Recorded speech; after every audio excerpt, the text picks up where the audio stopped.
Programme लगे कहीं और 10 बजे माइक बंद हो जाता, 8:45 हो गए, इजाजत दे दो, एक गिलास पानी पी फिर भाई भाई इधर आ जाओ। ठीक है, प्रभु की कृपा से इनके कुशासन का अंत हो रहा है, पर अगर ये रह जाते तो ये एक एक दुकान से फिरौती मंगवा देते। वो सारे बदमाशों को प्रत्यक्ष या परोक्ष रूप से सरकार का संरक्षण है। मैंने ये साबित करके दिखाया है कि अगर सरकार चाहे तो बदमाश शहर छोड़कर भाग जाते हैं।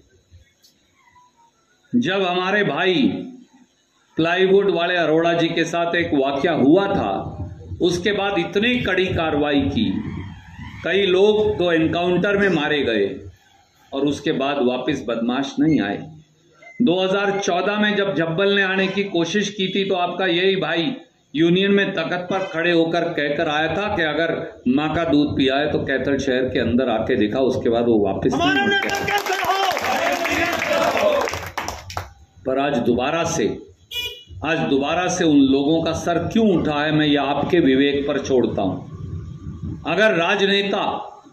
अगर सत्ताधारी राजनेता बदमाशों को संरक्षण देगा, मैं मानता हूं अपराध हो सकता है, क्योंकि हर घर के या हर व्यक्ति के पीछे पुलिस नहीं लग सकती, पर अपराधी को पकड़ के इतनी कड़ी सजा दीजिए कि दोबारा अपराध करने वाला 2 बार सोचे कि करूं या ना करूं, कहीं मेरा भी वही हाल ना हो जाए। ये है तरीका क्राइम को रोकने का। पेटी क्राइम हमेशा होता है, ऑर्गेनाइज्ड क्राइम जो है, संगठित अपराध जो है, वो अगर राजनीतिक व्यक्ति चाहे, पुलिस चाहे, प्रशासन चाहे तो रुक सकता है। इस शहर में नहीं रुका। इस शहर में जो चीज आपका भाई जहां छोड़कर गया था वो वहीं टूटी पड़ी है। इस शहर में 10 साल में तरक्की के नाम पर एक ईंट या रोड़ा नहीं लगाया गया। इस शहर में 10 साल में कोई नया अदारा नहीं बना। अगर पुराना बस अड्डा जिसको सिटी स्क्वायर बनाना था छूट गया तो वो छूट गया, वहां धूल अड़ती है, 10 साल से कुत्ते पेशाब करते हैं, इन्होंने उस पर पानी डाल के उसका पेशाब साफ करने की जरूरत नहीं समझी। मेरी बात गलत है तो आप मुझे कह सकते हैं। 10 साल से अगर बैंक स्क्वायर रह गया तो रह गया, वहां कोई दोबारा उसको संभालने नहीं आया। 9 साल से सरिया जंग खा के खत्म हो गया। अब ये उसकी पेमेंट करके रुपया खा रहे हैं, पर बैंक स्क्वायर और सिटी स्क्वायर ये नहीं बना पाए। अगर 10 साल से किला जो आपके भाई ने बनाया था बाबा बंदा बहादुर और उदय सिंह का, वो छूट गया आधा बनकर, तो वो छूट गया, उसके सरिये निकले पड़े हैं। 10 साल में इनसे 4 सरिये काटे नहीं गए। अगर उसके सामने बनने वाला पार्क अधूरा पड़ा है तो पड़ा है। अगर उसके साथ बनने वाले वॉलीबॉल के ग्राउंड और बैडमिंटन के ग्राउंड नहीं बन पाए तो नहीं बन पाए। ओपन एयर थिएटर नहीं बन पाया तो नहीं बन पाया।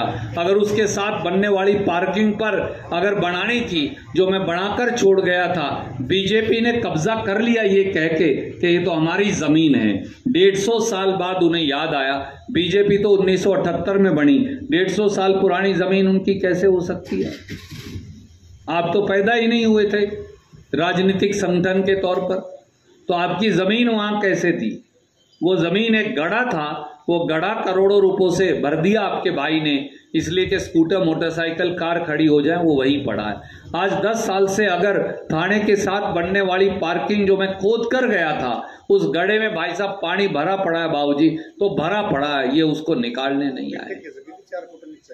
मैं आपसे ये कहता हूं, ये वो लोग हैं जिन्होंने 10 साल में इस शहर को क्या दिया। आजकल बच्चे टैटू खुदवा लेते हैं, पहले भी खुदवाते थे, उस पर लिख रखा है एमएलए साहब ने, मेरी तो चलती को नहीं। ये लो, ये जो जाए उसको एक ही जवाब मिलता, मेरी तो चलती को नहीं। सड़क, लाइट, सीवरेज, पीने का पानी, बिजली घर, college, school, university, engineering college, polytechnic, ITI, stadium, कोई नई चीज इन्होंने बनाई है तो आप मुझे बता सकते हैं 10 साल में फिर इस शहर को मिला क्या? ये सवाल मैं आपसे भी पूछता हूं और आपको खुद से पूछकर बीजेपी के साथियों से अवश्य पूछना चाहिए। मैं आपसे हाथ जोड़कर एक ही बात कहने आया हूं, तोड़ दिया इन्होंने हमारे मंदिर को, खत्म कर दिया इन्होंने, तोड़कर फेंक दिया है। अगर आप पट्टीकोत का वो वाटर वर्क्स जाकर देखें जो आपके भाई ने बनाया था, तो 8 इंच की काई लगी हुई है। आप पानी नहीं पिएंगे कभी टूंटी का। अगर आप माता गेट का अंडरग्राउंड वाटर टैंक जो 6 महीने में मैं एक बार साफ करता था वो देखें, तो पूरे के अंदर से काई जमी मिलेगी। ये इन्होंने किया है। उस वाटर वर्क के अंदर मैं गया देखने, 2 कुत्ते मरे पड़े थे। मैंने एक्सेन को फोन करके निकलवाए, क्योंकि इन्हें मालूम ही नहीं है कि वाटर वर्क्स है कहां। जो सीवरेज प्लांट आपका भाई बनाकर गया था वो चल रहे हैं तो चल रहे हैं, जो बंद हो जाता है। ये लेक बिदकियार की जहां भगवान श्री कृष्ण पूजा करके जाते थे, इस लेक के अंदर अगर सारी हरी हो गई है तो हरी हो गई है। 10,000 रुपए महीने की दवाई डालते थे हम। सिर्फ 1,20,000 का खर्चा है। 82 लाख रुपया इस शहर की आय छोड़कर गया था मैं, पर इनसे 1,20,000 इस लेक के ऊपर खर्च नहीं होते। इसका जाल टूट गया तो टूट गया, स्काई फोम भरा पड़ा है तो भरा पड़ा है, इनको मालूम नहीं।